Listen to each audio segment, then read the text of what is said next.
Assalamualaikum warahmatullahi wabarakatuh. Kembali lagi di channel Pictorial Story. Sebelum menonton, jangan lupa untuk klik tombol like, subscribe, dan klik tombol lonceng agar kawan-kawan bisa mendapatkan notifikasi dari cerita selanjutnya.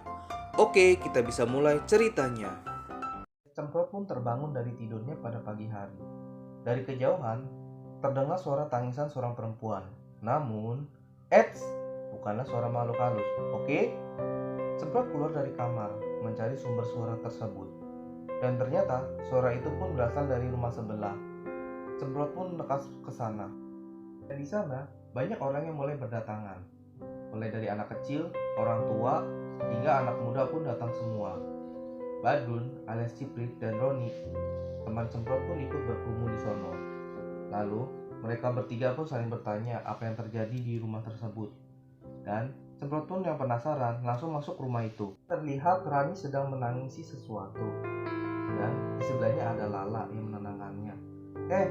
Ran, lu kenapa nangis? Ini Prot, motor gua hilang. Hah? Hilang? Teriak semuanya. Kalau boleh tahu, ciri-ciri motornya seperti apa ya? Motornya jenis matic, warna merah. Terus kalau dinyalain tuh pakai remote.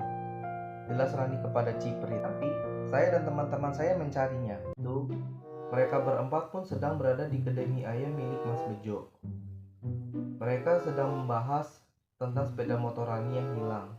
Ciprit mengatakan kalau dirinya bersama Cemprot dan Roni lah yang mencari sepeda motor tersebut.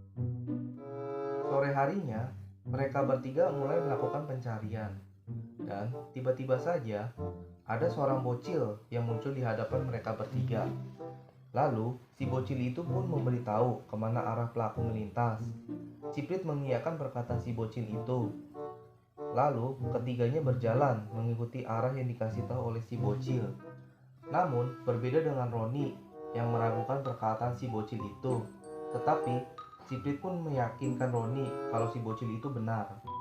Mereka melanjutkan pencarian pada sebuah rumah tua yang tak berpenghuni.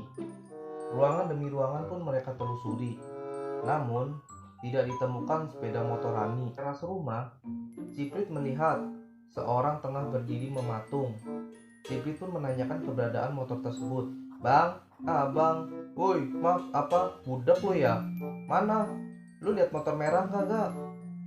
Orang yang ditanya pun hanya terdiam saja. Woi, dari tadi gue tanya lu. Ciprit yang kesal lalu menarik tubuh si orang itu. Dan rupanya wajah orang tersebut pun menyeramkan. Ciprit pun ketakutan dan berlari keluar rumah.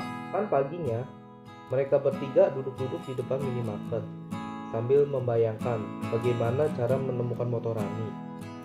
Cemprot melihat sebuah sepeda motor merah yang terparkir di depan minimarket.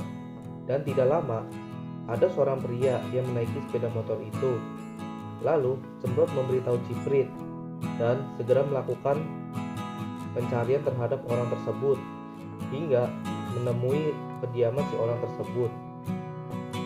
Hingga pada akhirnya, mereka yang menemukan pria itu ada di rumahnya.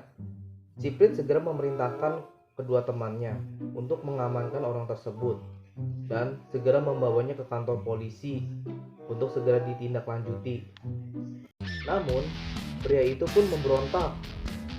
Lalu dari belakang memukul Cemprot dan Roni hingga Cemprot dan Roni pun terjatuh. Ciprit yang tidak terima berhasil melawan orang itu, namun dibuat tersungkur.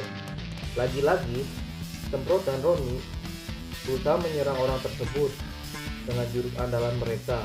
Namun, orang tersebut pun tak dapat ditaklukkan.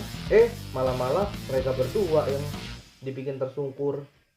Namun, mereka pun tetap saja bangkit untuk melawan orang tersebut, tapi sia-sia. Dan hal yang aneh, Cemprot pun mengedepankan telapak tangannya sambil bergaya. Lihat nih, jurus gua nih. Jurus kucing nyolong tempe. Ayo sini lo. Ayo sini. Payah lo. Ayo lawan gua. Ayo maju. Sini lo. Kalau nggak nih gua pakai jurus bangok nih. Lalu si pria itu pun menonjok muka Ciprit. Aduh. Dan hingga si Ciprit pun pingsan. Lalu di kesempatan itu, Cemprot pun segera naik ke jok motor merah itu dan segera menghidupkan motor tersebut. Lagi-lagi, si pria itu dengan sigap berusaha untuk mempertahankan motornya hingga terjadi rebut-rebutan seperti anak kecil yang sedang berebutan mainan. Dan pada akhirnya semprot lalu menonjok pria itu hingga pria itu pun pingsan dan mereka bertiga pun berhasil membawa sepeda motornya. Setiba di rumah Rani, Semprot memberitahu Rani kalau sepeda motornya sudah kembali. Rani, motor lo tuh udah gue temuin. Hah? Ya bener Prot, di mana? Tanya Rani. Itu ada di garasi rumah lo. Terus sama si Ciprit sama si Roni. Oh iya? Yaudah yuk, gue kesana yuk. Ayo dah, gue temenin. Dan lagi-lagi Rani pun dibuat heran dengan sepeda motor yang dibawa Cemprot dan kawan-kawan. Loh, kok beda banget ya? Kayak bukan punya gue. Beda bagaimana? Ya jelas itu motor elu. Kelihatan beda pasti dirubah sama si pencurinya. Ya lihat apa tuh? Dari merek, bodi, sama platnya udah beda. Ini bukan punya gue. Masa nggak mau ngaku sih?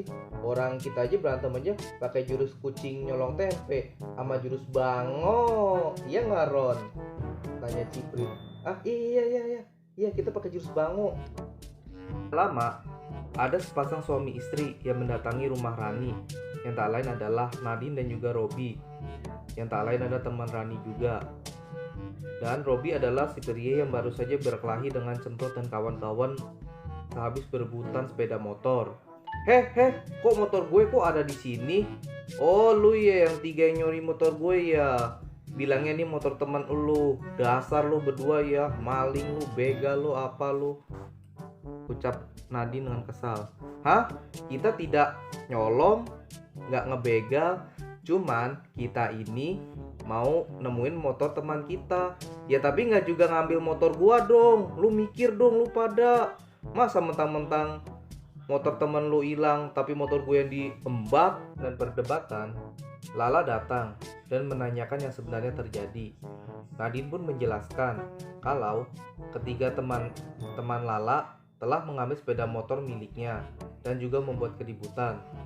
Sampai-sampai tetangganya yang sedang tidur siang pun terganggu. Mendengar hal itu, Lala pun marah kepada Cemprot, Ciprit, dan Roni. Lalu, Cemprot, Ciprit, dan Roni segera meminta maaf kepada Nadine dan juga Robi. Lalu, Robi pun juga menjelaskan kalau mereka bertiga harus bertemu besok sore dan harus tepat waktu.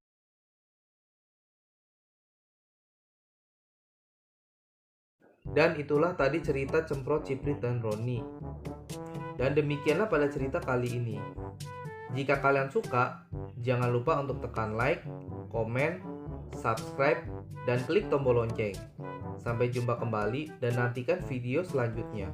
Wassalamualaikum warahmatullahi wabarakatuh.